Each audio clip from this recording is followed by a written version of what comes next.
हाँ भाई, जय श्री कृष्णा। देखो बेटा, कल हमने तुम्हें उच्चारण स्थान सिखाए और उच्चारण स्थानों में ये बतलाया कि भाई उच्चारण स्थान कहते किसे हैं कि वर्णों का उच्चारण करते समय जब हमारी जीभ जिस किसी स्थान की तरफ संकेत या इशारा करती है तो वह स्थान पैदा होने वाले वर्ण का क्या कहलाता है? उच्चारण स्थान कहलाता है। उच्चारण स्थान आपके 8 होते हैं: कंठ, तालु, मूर्धा, दंत, ओष्ठ, नासिका, जिह्वा, मूल और उरस। अब कंठ के बारे में बताया, अकुह विसर्जनीया नाम, इचु यसानाम, ऋतु रसाणाम, ऋतु लसानाम, उपु पद्मानियानाम, ओष्ठौ यम गड न आनाम, नासिका च। अब कहा जिह्वा मूलीयस्य, जिह्वा मूलम। और फिर हमने उरस के बारे में विचार किया कि यदि हा 5वें अक्षर से या अंतस्थ के साथ इन 9 में से किसी के साथ जुड़ के आ रहा हो तो हा का उच्चारण स्थान उरस होगा, और यदि वह सिंगल आ रहा हो तो हा का उच्चारण स्थान कंठ होगा। फिर हमने एक नोट लिखाई होगी और उसमें बताया कि भाई इन 8 उच्चारण स्थानों के अतिरिक्त कुछ वर्ण ऐसे हैं जो 2 स्थानों को मिलाकर के बोले जाते हैं। जैसे ए ऐ कंठ तालु से बोले जाते हैं, एदई तो कंठोष्टम, ओदऊ तो कंठोष्टम। ओ और औ कहाँ से बोले जाते हैं? कंठोष्ठ से। और वह बन वाला कहाँ से बोला जाता है? दंतोष्ठ से। और अनुस्वार का स्थान क्या होता है? नासिका। फिर कहा हमने कि आचार्य पाणिनि ने यमों की संख्या कितनी बताई? 5। अनुस्वार नाक से बोला जाएगा, यम ये भी नाक से बोला जाएगा, जिह्वा मूलीय जिह्वा मूल से बोला जाएगा, और पद्मानीय ओष्ठ से बोला जाएगा। विसर्ग तो अनिश्चित स्थान वाला है, वह तो भैया जिसके आश्रित रहेगा उसी स्थान से बोला जाएगा। अर्थात विसर्ग आ या बड़े आ के आश्रित है तो ही विसर्ग आपका कंठ स्थानीय रहेगा, अन्यथा वह जिसके आश्रित है विसर्ग का वही स्थान होगा जो उससे पहले वाले स्वर का है। क्लियर है ना? ये सारी बातें हमने तुम्हें समझाई। देखो, ये सब कुछ हमने कितनी मिनट में फिर लिया? 5 मिनट में। जब आप फिर लेते हो ना तो आपको फिरने में भी 5 मिनट ही लगती हैं। जब आप परीक्षा देने जाते होंगे तो पन्ना धड़ी धड़ जावे कि ना जावे आगे को, फिर तो ये समझ लो स्कैन सी चला है भर्रा दे। क्यों? क्योंकि वो सब तुम्हें पहले से ही याद हो चुका है। ठीक है ना? अब देखो, आज नया टॉपिक शुरू होता है, प्रयत्न। क्या होता है? प्रयत्न। तो देखो, यत्न या प्रयत्न शुरू होता है। यत्न, ठीक भाई, यत्न शुरू होता है यत्नाह। देखो भाई, यत्न क्या होता है? अब तक हमने सीखा, वर्ण सीखे, और वर्ण किस किस स्थान से बोले गए, उनके उच्चारण स्थान सीखे। अब बात आई यत्न। अरे इनको बोलने में हमारी जीव ने क्या किया था? यत्न किया था। इनको बोलने में हमारी जीव ने यत्न किया, मेहनत की, प्रयास किए, परिश्रम किया। तो उस यत्न, प्रयास, परिश्रम को ही किसके नाम से जाना जाता है? यत्न के नाम से जाना जाता है। ठीक है भाई? तो लिखो, वर्णों का उच्चारण करते समय यत्न, यत्न में लिखेंगे, गुड आफ्टरनून बेटा। यत्नों का उच्चारण करते समय, एक मिनट, वर्णों का उच्चारण करते समय जब हमारी जीव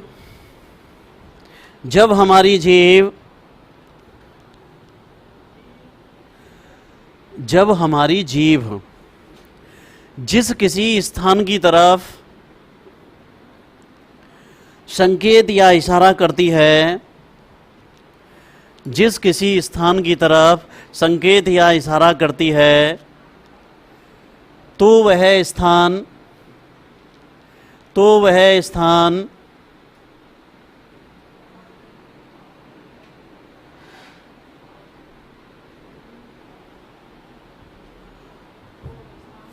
एक सेकंड रुकें थोड़ा सा।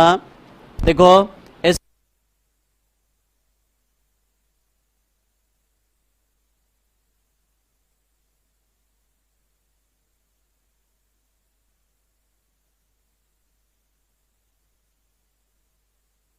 मेहनत, आगे से काट दो, जो यत्न, मेहनत, जो यत्न,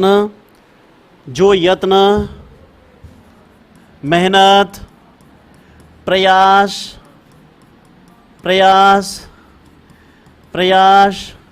या परिश्रम करती है, परिश्रम करती है, जो यत्न, मेहनत, प्रयास या परिश्रम करती है, उसे ही यत्न या प्रयत्न के नाम से जाना जाता है। उसे ही, एक मिनट, यत्न या प्रयत्न के नाम से जाना जाता है। देखो दोबारा से बोलता हूं मैं, यत्न कहते कैसे हैं पहले समझ लो, फिर दोबारा से दोहरा देंगे हम। यत्न का मतलब है मेहनत, यत्न करना, कोशिश करना। मैं इसे कोशिश भी कह सकता हूं, कोशिश, ठीक है ना भाई, कोशिश। तो देखिए, यानी वर्णों का उच्चारण करने, वर्णों का जो स्थान है ना, उस स्थान तक संकेत करने में हमारी जीभ ने क्या की थी, कोशिश की थी। तो देखो, वर्णों का उच्चारण करते समय जब हमारी जीभ जो कोशिश करती है, या जो मेहनत, प्रयास, परिश्रम या जो यत्न करती है, उसे ही यत्न या प्रयत्न के नाम से जाना जाता है। तो देखो मैं दोहराता हूं, दोबारा से सुने, पुनः शुरुआत से। वर्णों का उच्चारण करते समय जब हमारी जीभ जो यत्न, मेहनत, ऑब्लिक लगाते चलेंगे सब में, जो यत्न, मेहनत, प्रयास, परिश्रम या कोशिश करती है, उसे ही यत्न या प्रयत्न के नाम से जाना जाता है। अब देखो बेटा, अब सुनिए, यानी हमने सीखे वर्ण अब तक, और वर्णों के हमने स्थान भी सीख लिए कि जैसे क कंठ से बोला जाता है, ई तालु से बोला जाता है, ट मूर्धा से बोला जाता है, लेकिन बोलने तक हमारी जीभ ने क्या किया था, प्रयास किया था। तभी तो कभी ऊपर गई, कभी नीचे गई, कभी ऐसे ऊपर से झुकी, कभी पीछे से अधर हुई, इस तरह से अनेक प्रयास किए। उन प्रयासों को ही क्या कहते हैं, हम यत्न के नाम से जानते हैं। अब बात आती है कि देखो भाई, यत्न हैं, ये दो भागों में बांट दिए जाते हैं। कितने भागों में, दो भागों में बांटे जाते हैं। कौन कौन से, एक तो है आभ्यंतर और दूसरा है बाह्य। एक है आभ्यंतर और अगला है आपका बाह्य। तो देखो मैं थोड़ा सा संस्कृत में तुम्हें समझा दूं, इसके बाद इसे हिंदी में रूपांतरित करेंगे कि यतनो द्विधा आभ्यंतर बाह्यश्चेति आद्यः पंचधा। आद्यः पंचधा स्पृष्ट ईषद स्पृष्ट विभ्रेद ईषद विभ्रेद सम्मृत भेदात् पंचधा। तत्र स्पृष्टं प्रयत्नं तु स्पर्शानाम् ईषद स्पृष्टं अंतस्थानाम् विभृतं स्वराणाम् ईषद विभृतं ऊष्माणाम् ह्रस्वस्य अवर्णस्य प्रयोगे सम्मृतं प्रक्रिया दशायां तैव विभृतं भवति। अथ बाह्य यत्नः विवार श्वास घोष सम्मारणाद घोष अल्प्राण महाप्राण उदात अनुदात स्वरितश्चेति एकादशधा। विवार श्वास घोषः इति खर प्रत्याहारः, सम्मारणाद घोषः इति अस प्रत्याहारः। वर्गाणां प्रथम तृतीय पंचमाक्षराणां यणश्चल्प प्राणः, वर्गाणां द्वितीय चतुर्थ सलश्च महाप्राणः उदात अनुदात स्वरितः इति अचां भेदः। प्रयत्न समाप्त हो गए। देखो भाई, अब तुम्हें ये संस्कृत जो मैंने बोला है, मैं तो आपको हिंदी रूपांतरित कराऊंगा, क्योंकि ये आपका विषय नहीं है। ये सेकंड ग्रेड फर्स्ट ग्रेड वाले विद्यार्थियों का है। ये वही याद रखेंगे या राम कुमार सर याद रखेंगे, ठीक है ना। आपको तो हिंदी पढ़नी है। एल पेन लिव किसी गोली, खाते जाओ खाते जाओ खाते। देखो बेटा, कुछ नहीं है। आपको तो जो आपके गाइड वगैरह वगैरह में जो आप अब तक पढ़ते चले आ रहे हैं ना, उसी तरह शांति से पढ़ाएंगे। उद्विग्न न हो कि मार साहब ने जन काबुली हवाल पता ही ना है। देखो चलो कोई बात नहीं है। देखो भाई, अब यहां पर बात करें हम कि यत्न कितने प्रकार के होते हैं, दो, आभ्यंतर और बाह्य। अब आभ्यंतर जो यत्न होता है ये भैया कितने प्रकार का होता है, 5। और बाह्य यत्न होता है ये कितने प्रकार का होता है, 11। इतना तो याद कर लोगे। आभ्यंतर कितने हो गए, 5, और बाह्य कितने हो गए, 11। अब आभ्यंतर क्या है, देखो भाई, आभि धन अंतर आभ्यंतर। आभि का मतलब है मुख में, और अंतर माने भीतर। जो हमारी जीव है ना, हमारे मुख के भीतर जो प्रयास करेगी उसे आभ्यंतर कहेंगे। और मुख कहाँ है हमारा, होठ से लेकर के कंठ तक का हिस्सा हमारे मुख के भीतर है। है कि नहीं है? तो भैया ये आभ्यंतर स्थिति हो गई। मैं ऐसे कह सकता हूं कि यानी जो यत्न ओष्ठ से लेकर के, ऐसे कह दो, जो यत्न ओष्ठ से लेकर के ओष्ठ, जो यत्न ओष्ठ से लेकर के कंठ तक किया जाता हो उसे आभ्यंतर यत्न कहते हैं। होठों से लेकर के कंठ तक जो यत्न हो रहा है उसे आभ्यंतर कहेंगे। तो गुरुजी बाहर का हुए होटन ते आग निकल के जीव अक्षर ने बनावेगा, जो करके काऊ की बनावेगा, भाग जाएंगे भाई साहब, छाप में आए गई है ना, भागेंगे नहीं भागेंगे। लेकिन आप चिंता मत करो, हमारी जीभ ओष्ठ से लेकर के कंठ तक जिनका उच्चारण करेगी वह प्रयास तो हमारा आभ्यंतर होगा। लेकिन बाह्य का मतलब है जिह्वा के क्षेत्र से बाहर, यानी अब मैं कहूं कंठ से लेकर के नाभि तक। अरे कंठ से लेकर के नाभि तक जो प्रयास हमारी प्राणवायु के माध्यम से किया जाएगा उसे हम बाह्य यत्न के अंतर्गत समझते हैं। कंठ से लेकर के नाभि तक जो यत्न ओष्ठ से कंठ तक किया जाएगा वो तो आभ्यंतर होगा, और जो यत्न कंठ से लेकर के नाभि तक किया जाएगा वो आपका बाह्य होगा। अर्थात मैं ये कह दूं कि जो यत्न वर्णोच्चारण से पूर्व होगा, जो यत्न वर्णोच्चारण से पूर्व होगा, वर्णोच्चारण से पूर्व, जो यत्न वर्णोच्चारण से पूर्व होगा उसे आभ्यंतर कहेंगे। और जो यत्न वर्णोच्चारण के बाद होगा, वर्णोच्चारण के बाद किया जाएगा, वर्णोच्चारण के बाद किया जाएगा उसे हम बाह्य यत्न कहते हैं। यानी हमारी सांस बाद में निकलती है, जो घर्षण करते हुए जिस क्रिया प्रतिक्रिया के कहीं गूंज होती है कहीं नहीं होती है, कहीं कम सांस लेते हैं वो अल्प प्राण होगा, कहीं अधिक लेंगे महाप्राण होगा। इस तरीके से जो क्रिया विधि होंगी वायु के साथ वो हमारा बाह्य यत्न होगा। और वर्णोच्चारण से पहले जैसे आप सोचिए, मैं बोलूंगा क बोलो, अब आप जैसे उच्चारण करिए क, पहले उच्चारण मुंह से नहीं करना है, सोचिए मुझे क बोलना है क, तो जीभ अपने आप ही क बोलने के लिए जैक सो लग जाएगा जीभ के बीच में। जैक जानते हो, जैसे ट्रैक्टर के पहिया उठाने का है, देखो बोलिए, सोचिए अपने आप ही जा रही है ना ठिकाने पे। यही तो यत्न है, यही तो यत्न है। अरे भाई जीभ का जो प्रयास है उसे ही यत्न के नाम से जाना जाता है। अरे जो वर्णोच्चारण से पहले किया जाएगा, ये पहले लिखा हुआ है भाई, जो वर्णोच्चारण से पूर्व किया जाएगा उसे तो कहेंगे हम आभ्यंतर, और जो वर्णोच्चारण के बाद किया जाएगा उसे कहेंगे हम बाह्य। अब आभ्यंतर यत्न आपके 5 होते हैं, और वो कौन कौन से होते हैं? देखो भाई, ये आपके 5 होते हैं। देखो, स्प्रेष्ट, स्प्रेष्ट, ईशत स्प्रेष्ट, ईशत स्प्रेष्ट, बिभ्रेत, बिभ्रेत, ईशत बिभ्रेत,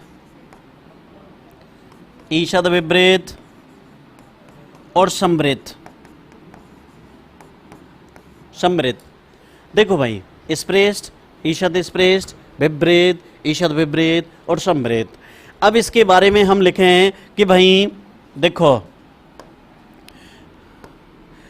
स्प्रेष्ट, स्पृष्ट के बारे में तत्र स्पृष्टम प्रयत्नम तो, स्पृष्टम प्रयत्नम तो, प्रयत्नम तो, प्रयत्नम तो स्पर्शानाम, तत्र स्पृष्टम प्रयत्नम तो स्पर्शानाम।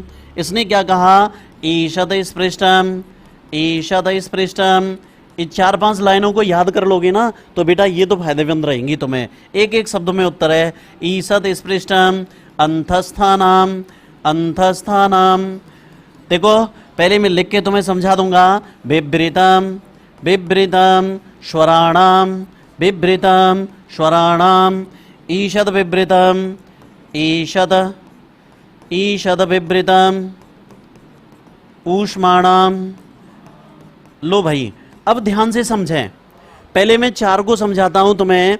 स्पृष्टम प्रयत्नम तु स्पर्शानाम, कुछ नहीं है इसमें। तत्र का मतलब है इनमें से। स्पृष्टम माने स्पृष्ट, प्रयत्न माने प्रयत्न, तू माने तो, स्पर्शानाम स्पर्श अक्षरों का होता है। अरे भाई स्पर्श मैंने बताए तुम्हें, कादयो मावसाना स्पर्शहा। अरे का से लेकर के मां तक के ये जो 25 वर्ण होते हैं इन्हें क्या कहते हैं हम? स्पर्श। अगर कोई तुमसे कहे कि स्पर्श वर्णों में हमारी जीव ने कैसा यत्न किया, स्पृष्ट, अरे स्पृष्ट प्रयत्न तो स्पर्श वर्णों का होता है। अब बन गई ईसत स्पृष्ट। क्या होता है गुरुजी? स्पृष्ट माने छूना, और ईसत स्पृष्ट का मतलब है कुछ कुछ छूना। विवृत का मतलब है मुख का खुला रहना, और ईसद विवृत का मतलब है कुछ कुछ खुला रहना। तो देखो स्पृष्ट प्रयत्न तो स्पर्शानाम, अरे स्पृष्ट प्रयत्न तो स्पर्श अक्षरों का होता है। ईसद स्पृष्ट अंतस्थानाम, ईसद स्पृष्ट प्रयत्न तो अंतस्थ अक्षरों का होता है। अब भैया अंतस्थ कौन से होते हैं? य व र ल, चार होते हैं कि नहीं होते हैं? और विवृतम स्वराणाम, विवृत यत्न तो स्वरों का होता है। लो भैया इसमें सारे स्वर आ गए, आपके स्वर आ गए ना टोटल। देखो जो तुम पढ़ रहे हो सारे के सारे स्वर आ गए, 13 हो, है ना। ईषद विवृतम ऊष्माणाम, ईषद विवृत प्रयत्न तो ऊष्म अक्षरों का होता है, और उसमें आते हैं स स हा। अब बताओ ये चारों लाइन याद हो गई होंगी। अभ्यंतर यत्न कितने होते हैं? 5। स्पृष्ट, ईषद स्पृष्ट, विवृत, ईषद विवृत, समृत। देखो इसको याद करते हैं। स्पृष्ट प्रयत्न तो स्पर्श अक्षरों का होता है, ईषद स्पृष्ट अंतस्थों का होता है, विवृत स्वरों का होता है, और ईषद विवृत ऊष्मों का होता है। स्पृष्ट प्रयत्न स्पर्शों का, ईषद स्पृष्ट अंतस्थों का, विवृत स्वरों का, और ईषद विवृत ऊष्मों का। देखो 4 नाम 4 उत्तर एक एक शब्द के। देखो स्पृष्ट प्रयत्न स्पर्शों का, ईषद स्पृष्ट अंतस्थों का, विवृत स्वरों का, ईषद विवृत ऊष्मों का। स्पृष्ट प्रयत्न स्पर्शों का, ईषद स्पृष्ट अंतस्थों का, विवृत स्वरों का, ईषद विवृत ऊष्मों का। अब बताओ दिक्कत क्या आ रही है? कुछ भी नहीं है, बहुत सरल है, बहुत। लिखिए, यहां तक लिखते हैं, पहले लिखें। लिखो यत्न 2 प्रकार के होते हैं। यत्न कितने प्रकार के होते हैं? 2। यत्न 2 प्रकार के होते हैं। पहला लिखें आभ्यंतर, आभ्यंतर, और दूसरा लिखेंगे बाह्य। पहला लिखेंगे आभ्यंतर और दूसरा लिखेंगे बाह्य। पहला डालिए आभ्यंतर। आभि का मतलब क्या होता है? मुख। ठीक है। जो यत्न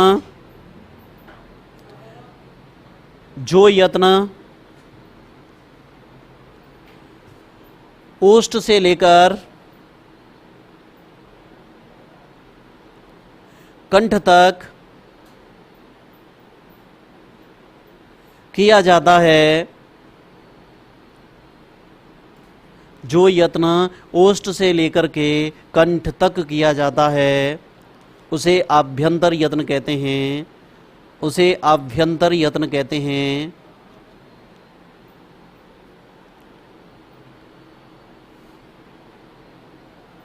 अथवा अथवा करके दूसरी परिभाषा लिख लो। अथवा जो यत्न वर्णोच्चारण से पूर्व, वर्णोच्चारण यहां देख लें लिखा हुआ है, वर्णोच्चारण से पूर्व, कोष्टक में लिख दें वर्णोच्चारण से पूर्व। कहां? मुख के भीतर। कोष्टक में लिख दो मुख के भीतर, कोष्टक बंद। किया जाता है, किया जाता है उसे आभ्यंतर यत्न कहते हैं।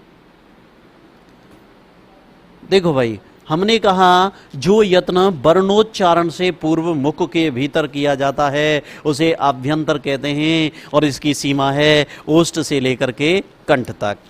नीचे लिखें आभ्यंतर यत्न 5 प्रकार का होता है। कितने प्रकार का? आभ्यंतर यत्न 5 प्रकार का होता है।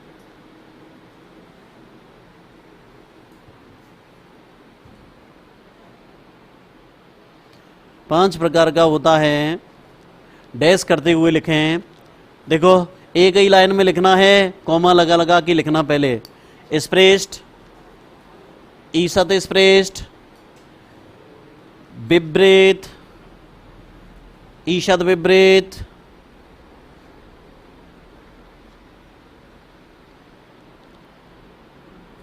स्पृष्ट, ईषद स्पृष्ट, विपरीत, ईषद विपरीत और संवृत। देखो 5 हो गए, ये हो गई ना।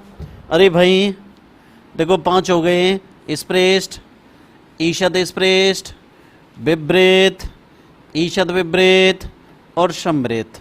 हो गई ना अभ्यंतर 5। अब नीचे लिखो नंबर 1 स्पृष्ट।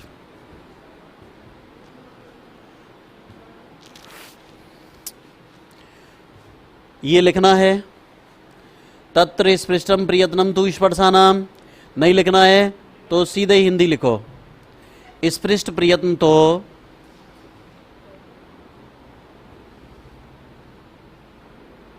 रुक जाओ, लिख रहे हैं।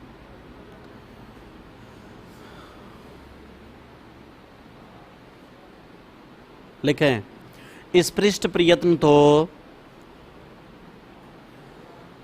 स्पर्श अक्षरों का होता है। स्पृष्ट प्रयत्न तो स्पर्श अक्षरों का होता है। स्पर्श को रेखांकित कर दें। स्पृष्ट प्रयत्न तो स्पर्श अक्षरों का होता है। और नीचे लिखो स्पर्श बराबर क से मां, क से म तक बराबर 25। कितने होते हैं भैया? 25। दूसरा नंबर लिखो ईसत स्पृष्ट। ईसत स्पृष्ट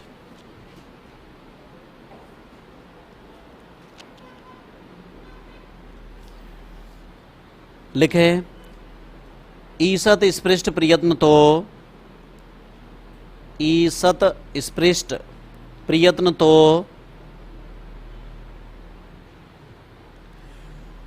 अंतस्थ अक्षरों का होता है। ईसत स्पृष्ट प्रयत्न तो अंतस्थ अक्षरों का होता है। पूर्ण विराम किसका होता है भैया? ये अंतस्थ का। अंतस्थ को रेखांकित करें और नीचे लिखो अंतस्थ बराबर कौन कौन से होते हैं?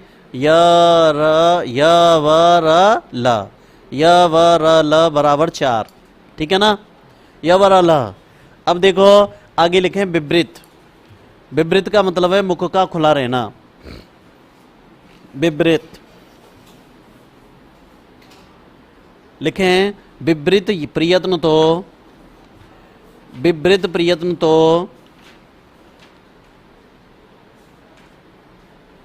स्वरों का होता है। स्वरों का होता है।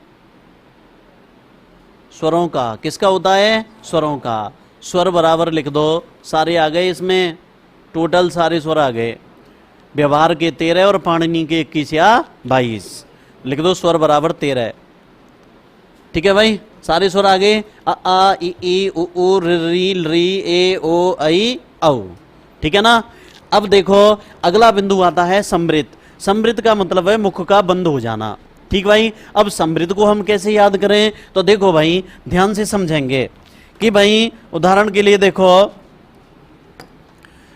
समृत। अगला 5वां बिंदु आता है आपका समृत। अब देखो समृत, समृत का मतलब है मुख का बंद हो जाना। मुख का अच्छा एक रह गया है अभी।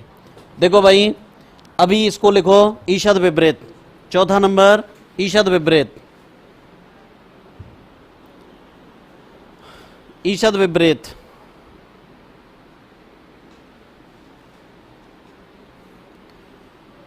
इसमें लिखें ईषद विपरीत प्रयत्न तो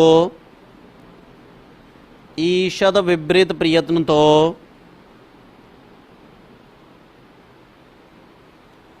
ऊष्म अक्षरों का होता है।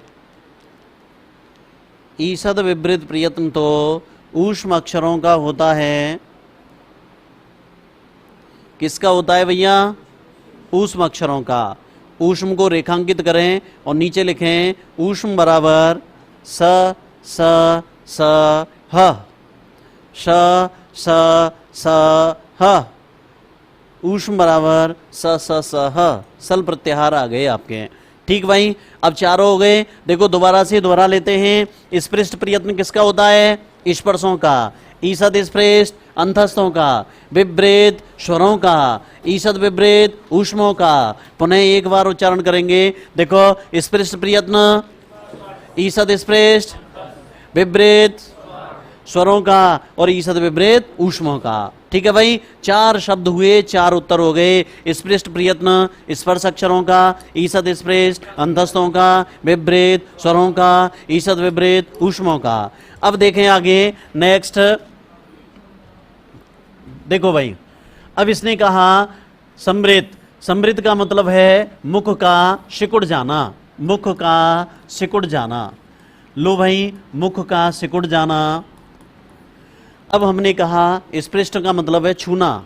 ईषद स्पृष्ट कुछ कुछ छूना, विपरीत खुला रहना, ईषद विपरीत कुछ कुछ खुला रहना, और समृत का मतलब है सिकुड़ जाना। मुख हमारा बंद हो जाता है। ऐसा कोई वर्ण होगा जिसका प्रयास करते समय हमारा मुख कभी कभी बंद हो जाता है, तो वो कौन सा होगा? देखते हैं। मैं तुम्हें श्लोक के माध्यम से समझाता हूं। देखिए भाई, हरस्वस्य हरस्वस्य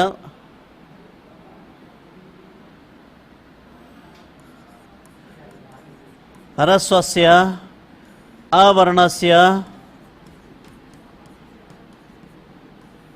प्रयोगे समृतम, प्रयोगे समृतम, प्रक्रिया दशायां त्वेव, प्रक्रिया दशायां त्वेव विवृतं भवति, विवृतं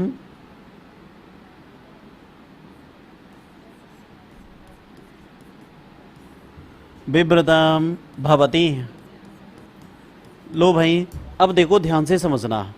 भले ही हमने संस्कृत लिख दिया है, तुम्हें तो हम हिंदी लिखाएंगे। देखो इसने क्या बताया? हरस्वस्य अवर्णस्य प्रयोगे समृतम। हरस्व आ, हरस्व आ का मतलब क्या है? ये आपके लिए छोटे आ की बात कर रहा है। हरस्व आ, हरस्व आ से मतलब है हरस्व आ, छोटा आ। अरे भाई, ये जो छोटा आ तुम्हें दिखाई दे रहा है, हरस्व आ, देखो इस जगह पर हरस्व आ प्रयोग में, प्रयोग का मतलब है उच्चारण में, प्रयोग, प्रयोग का मतलब है उच्चारण में, उच्चारण, उच्चारण। ठीक है भाई, हरस्व अ प्रयोग में तो यानी उच्चारण में तो, उच्चारण, उच्चारण में कैसा होता है? समृत। अरे हरस्व अ उच्चारण में तो समृत होता है, लेकिन वही हरस्व अ यदि हम प्रक्रिया दशायाम, प्रक्रिया की बात करें हम, हरस्व अ प्रक्रिया, प्रक्रिया का मतलब है संधि आदि कार्य, संधि आदि कार्य। ठीक है भाई, संधि आदि कार्य का मतलब है व्याकरण में, संधि आदि कार्य से मतलब है व्याकरण। ठीक है भाई, अरे संधि आदि कार्य करते समय तो वही आ कैसा होता है? हमारा विवृत। ठीक है भाई, वही हमारा विवृत होता है। देखो भाई ध्यान से समझें। इस श्लोक ने दो तरीके से उत्तर दिया छोटे आ को। ध्यान से समझ लीजिए पहले कि हरस्व आ, हरस्व आ वर्ण लिख रहा है ना यहाँ पे, हरस्व आ, हरस्व, हरस्वस्य धन आवरणस्य आ की बात कर रहा है ना। अरे छोटा आ बोलने में तो, उच्चारण करने में तो समृत होता है, यानी मुख बोलते समय सिकुड़ जाता है, लेकिन बात जब प्रक्रिया की आए, व्याकरण की आए, तो वही आ कैसा होता है? विवृत होता है। अरे अभी हमने पढ़ा है ना, विवृत में तो सारे स्वर आते हैं। पढ़ा था कि नहीं पढ़ा था? अब आ स्वर ही तो है, तो नीचे की लाइन से तो तुम्हें कोई सिरदर्दी नहीं है, सिरदर्दी तो ऊपर की लाइन से है कि हरस्व आ प्रयोग में कैसा होता है? समृत।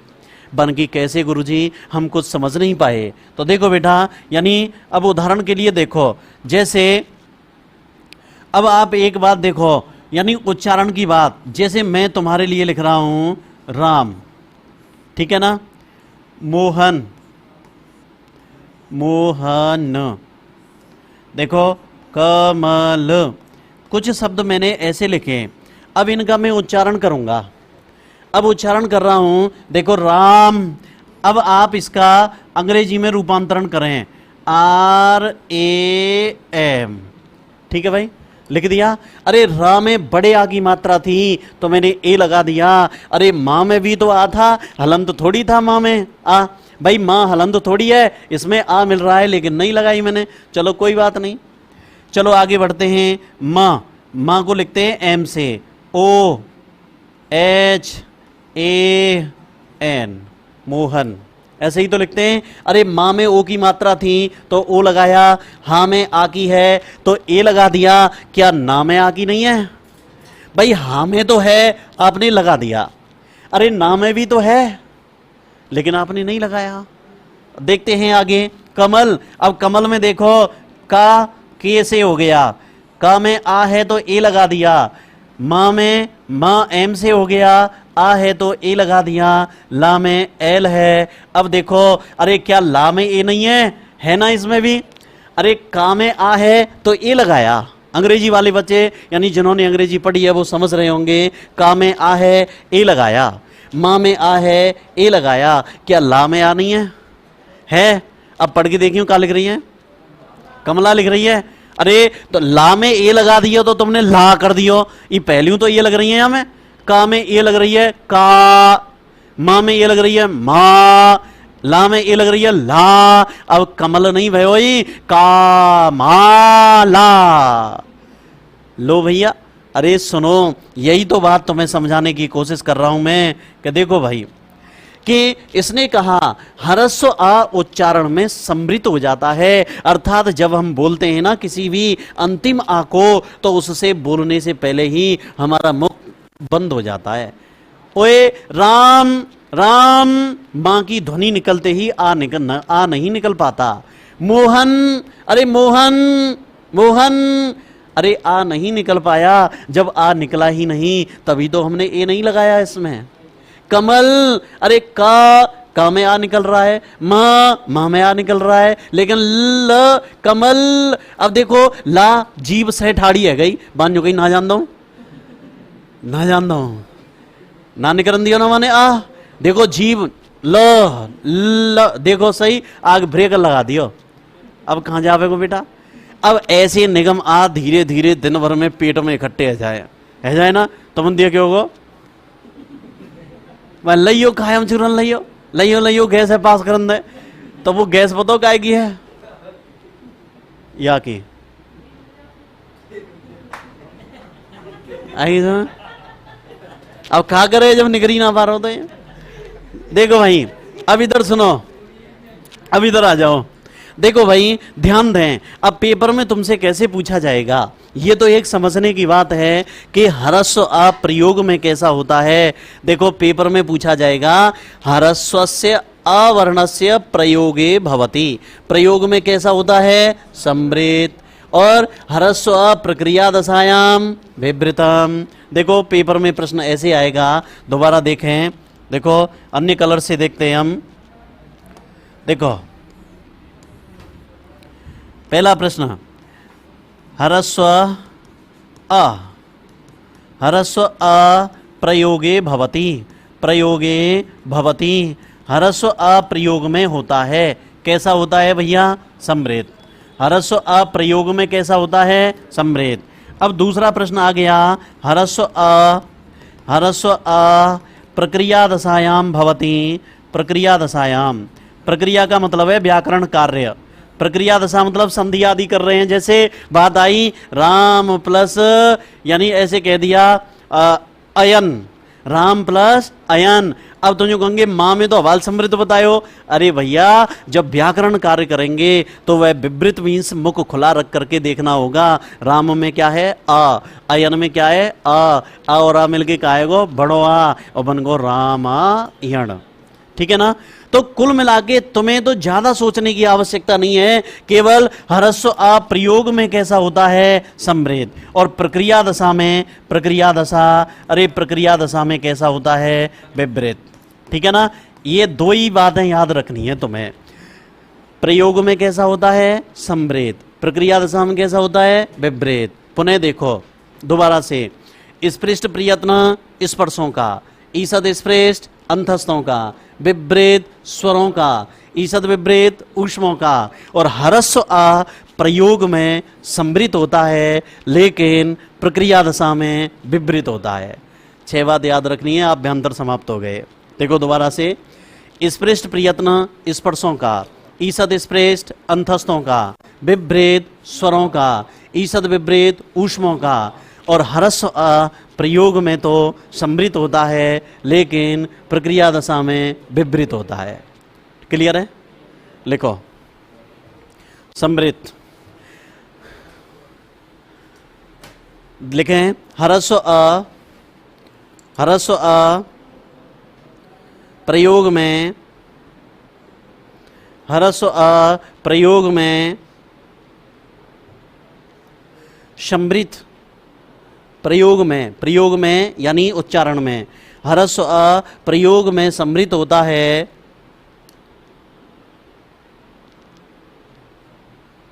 लेकिन प्रक्रिया दशा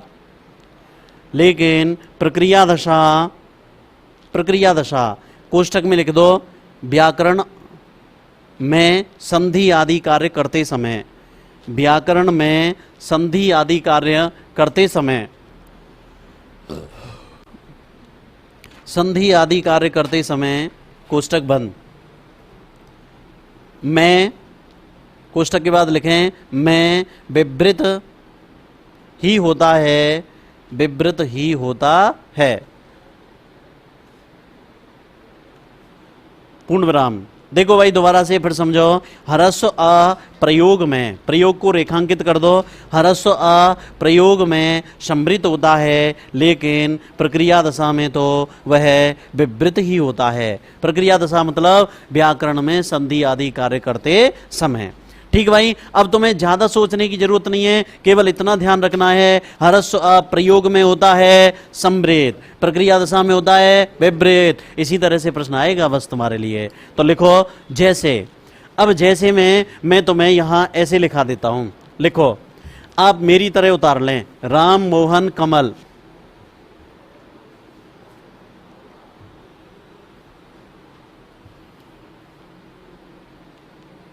इनकी स्पेलिंग भी बना लेना जो रूपांतरण है अंग्रेजी में। लिखें नीचे राम मोहन कमल, कॉमा लगा करके, राम मोहन कमल आदि उदाहरणों में अंतिम आ को बोलने से पहले ही, अंतिम आ को राम मोहन कमल आदि उदाहरणों में अंतिम अ को बोलने से पहले ही, अंतिम आ को बोलने से पहले ही हमारा मुख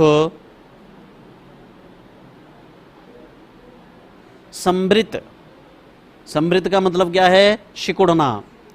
कोष्ठक में लिख दो सिकुड़ना, सिकुड़ना, कोष्ठक बंद हो गया है। अब देखो भाई, अब तुम्हें केवल ये समझना है कि जब हम उच्चारण करते हैं तो अंतिम आ कैसा हो जाता है? सम्मिलित। लेकिन इसी को यदि हम व्याकरण में प्रयोग करें तो वही आ कैसा होता है? विपरीत। ठीक है ना? अब आप इन दोनों प्रश्नों को लिख लें, पहला प्रश्न और दूसरा प्रश्न।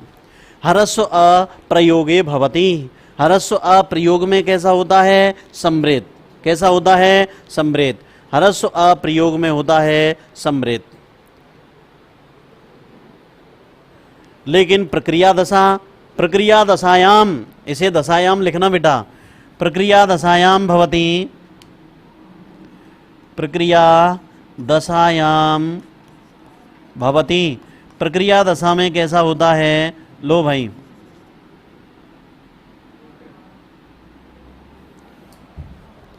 हरस्व अ प्रक्रिया दशायाम भवति विवृतम, कैसा होता है? विपरीत। प्रक्रिया दशा में कैसा होता है? विपरीत। अच्छा, अब आभ्यंतर तो याद हो गए होंगे, मैं तुम्हें एक बार फिर से दोहरा रहा हूं कि जो यत्न वर्णोच्चारण से पूर्व ओष्ठ से लेकर के कंठ तक किया जाता है उसे हम आभ्यंतर कहते हैं। इसकी संख्या 5 होती है। स्पृष्ट, ईषद स्पृष्ट, विभ्रेत, ईषद विभ्रेत, सम्भ्रेत। स्पृष्ट प्रयत्न स्पर्शों का, ईषद स्पृष्ट अंतस्थों का, विभ्रेत स्वरों का, ईषद विभ्रेत ऊष्मों का, और हरस्व प्रयोग में समृत होता है लेकिन प्रक्रिया दशा में विभ्रित होता है। क्लियर है भाई? ठीक है ना? अब देखो नेक्स्ट, अब आगे हमारे आभ्यंतर समाप्त हो गए।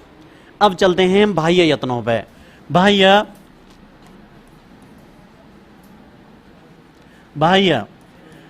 यत्न। अब देखो बाह्य यत्नों की संख्या मैंने कितनी बताई थी भाई? 11। कितनी बताई थी? 11 बताई थी। अब वो कौन कौन से हैं देखते हैं। देखो बेटा, देखना ध्यान से। विवार, विवार, श्वास, श्वास, अघोष, विवार, श्वास, अघोष। ठीक भाई? संबार, नाद, घोष, संबार, नाद, घोष। ठीक भाई? आगे आ जाता है अल्प प्राण, अल्प प्राण, महाप्राण, महाप्राण, उदात्त, उदात्त, अनुदात्त और स्वरित। उदात्त, अनुदात्त और स्वरित। लो भाई देखो 11 हो जाएंगे। विवार, श्वास, अघोष, संबार, नाद, घोष, अल्पप्राण, महाप्राण, उदात्त, अनुदात्त, स्वरित। ठीक भाई? अब देखो विवार, श्वास, अघोष, संबार, नाद, घोष, अल्पप्राण, महाप्राण, उदात्त, अनुदात्त और स्वरित। 3-4 बार फिर हो गए, याद हो जाएंगे तुम्हें। देखो भाई, अब विवार, श्वास, अघोष।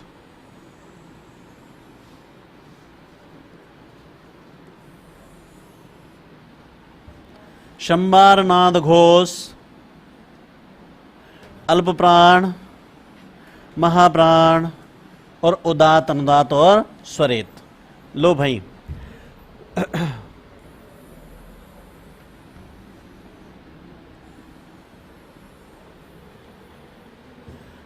देखें,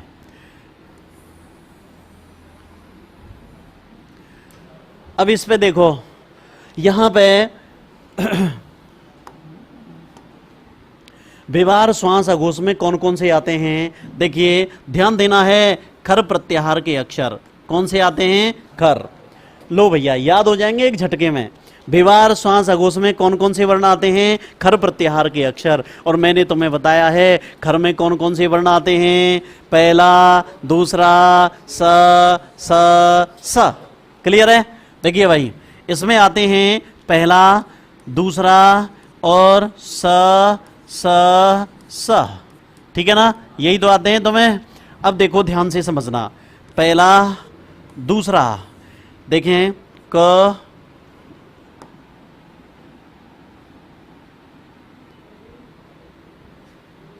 देखना क, ख, च, छ, ट, ठ, त, थ, त, थ, प, फ। देखो भाई ध्यान से, क, ख सब हलंत हैं, इनको हलंत कर लेना। देखो ध्यान से, च, छ, ट, ठ, त, थ, प, फ। ठीक भाई? अब देखो एक तो है स, अगला है स और फिर है स। ये कितने वर्ण हो गए आपके यहाँ तक? देखो प्रत्येक वर्ग के 2 अक्षर, 5 दूनी 10 और 3 ये हो गए। कितने हो गए भैया? 13। अब याद कर सकते हैं ना, जो वर्ण अघोष हैं वही विवार और श्वास हैं। ठीक है भाई, ध्यान रखना है। अब इधर आ जाओ, संबार, नाद, घोष में कौन से आएंगे? तो मैंने तुम्हें बताया था घोषों को बतलाने वाला प्रत्याहार कौन सा है? अस। कौन सा है? अस। लो भैया, घोषों को बतलाने वाला प्रत्याहार है अस। अब अस में कौन से आते हैं? देखो स्वर, ह, अंतस्थ, अंतस्थ, तीसरा, चौथा, पांचवा, यही तो आते हैं। लो भाई देखो, 1 2 तो इधर हो गए, तीसरा, चौथा, पांचवा। ठीक है भाई। क ख, ग घ ग, छ छ, झ झ य, ड ढ ण, द ध न, ब भ म। अब आगे दे रखा है आपका, देखिए तीसरा, चौथा, पांचवा हो गया। अब ले लीजिए आप ह, फिर ले लीजिए अंतस्थ। अंतस्थ कितने होते हैं? 4। चलो लिख ही देता हूं मैं इसको। अंतस्थ हो गए य व र ल, प्लस सारे के सारे स्वर आ गए। ठीक है ना, स्वर आ गए। अब देखो भाई ध्यान से देखेंगे अपन, स्वर कितने हैं? 13। 1 14, 14 और 4 ये हुए, जोड़ के बताओ। 14 और 4 18, 18 तो ये हो गए। और प्रत्येक वर्ग के 3 अक्षर, तो 5 दिया 15, 18 और 15 टीप लो, 18 और 15 33। ठीक भाई। अब देखना ध्यान से इधर, अल्प प्राण। अभी हमने क्या बताया था? अल्प प्राण में आते हैं पहला अक्षर, तीसरा अक्षर, पांचवा अक्षर, अंतस्थ और स्वर। तो देखते हैं इसमें इसका कोई प्रत्याहार नहीं बनेगा क्योंकि बीच बीच में अक्षर छूट रहे हैं इसमें। पहला अक्षर, तीसरा अक्षर, पांचवा अक्षर, अंतस्थ आएंगे इसमें, प्लस सारे के सारे स्वर आ जाएंगे। ठीक है भाई। और इसमें महाप्राण में दूसरा अक्षर छूटे हुए, चौथा अक्षर प्लस ऊष्म आ जाएंगे। ठीक है भाई। यानी वर्णों का एक विभाजन तो ऐसे हुआ और यहां वर्णों का एक विभाजन ऐसे हुआ। यानी हिंदी में पढ़ा होगा तुमने, गूंज कंपन के आधार पर वर्ण 2 भागों में बांट दिए गए। जिनमें गूंज होती हो उन्हें गूंज नहीं होती हो उन्हें अघोष कहेंगे, और जिनमें गूंज होती हो उन्हें घोष कहेंगे। और जिनको बोलने में कम श्वास वायु की आवश्यकता हो उन्हें अल्प प्राण कहेंगे, और जिसको बोलने में अधिक श्वास वायु की आवश्यकता हो उन्हें हम महाप्राण कहेंगे। क्लियर है। अब देखो अल्प प्राण में आपका 1 3 5 अंतस्थ और सारे स्वर आ गए, और बचे कुचे महाप्राण में आ गए दूसरा, चौथा और ऊष्मा। अब हम इसको डिटेल से पढ़ लेते हैं। पहला अक्षर, तीसरा अक्षर, पांचवा अक्षर। देखिए भाई, क ग ग, बोलते चलो मेरे साथ, है ना। च छ झ य, ट ड ण, त द न, प ब म। ठीक भाई। आगे देखो, प्लस य व र ल, प्लस सारे स्वर। ठीक है ना। अब देखो भाई ये कितने हो गए? पहला, तीसरा, पांचवा, 5 दिया 15 भाई। प्रत्येक वर्ग के 3 3 अक्षर हो गए। 15 और 4 19 और 13 टिप लो 32, 19 13 हो गए 32। अब इधर आ जाओ, प्रत्येक वर्ग का दूसरा, चौथा, दूसरा, चौथा। लो भाई दूसरा और चौथा, यानी इनमें जो छूट रहा है, ख घ, छ झ, ठ ढ, थ ध, फ भ। ठीक है ना, यही तो है भाई। लो भाई एक आध रह जाए तो देख लेना भाई मेरे से। अब यहाँ ऊष्म है, ऊष्म में देखो स स स ह। अब देखो यानी प्रत्येक वर्ग के 2 अक्षर हो गए, 5 दूनी 10 और 4 14 अक्षर ही हो गए। ठीक है ना। अब देखो उदात्त अनुदात्त स्वरेत, ये तो भैया केवल स्वरों के ही भेद होते हैं। किसके भेद होते हैं? स्वरों के। ये तो केवल स्वरों के, स्वर बोले तो अच प्रत्याहार, स्वर बोले तो अच प्रत्याहार, ये तो स्वरों के ही भेद होते हैं। अब बन गई कैसे गुरुजी? तो ध्यान से देखें, उदात्त, अनुदात्त, अनुदात्त और स्वरित, उदात्त, अनुदात्त और स्वरित। अरे मैं इसको डिटेल से और बताऊंगा तुम्हें। उदात्त के लिए, और इनका प्रयोग केवल वेदों में किया जाता है। कहां किया जाता है? वेदों में। देखो भाई,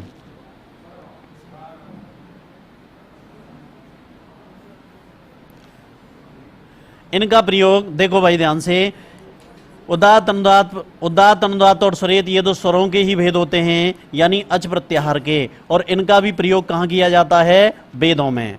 कहाँ किया जाता है? वेदों में। ठीक भाई, इनका प्रयोग वेदों में किया जाता है।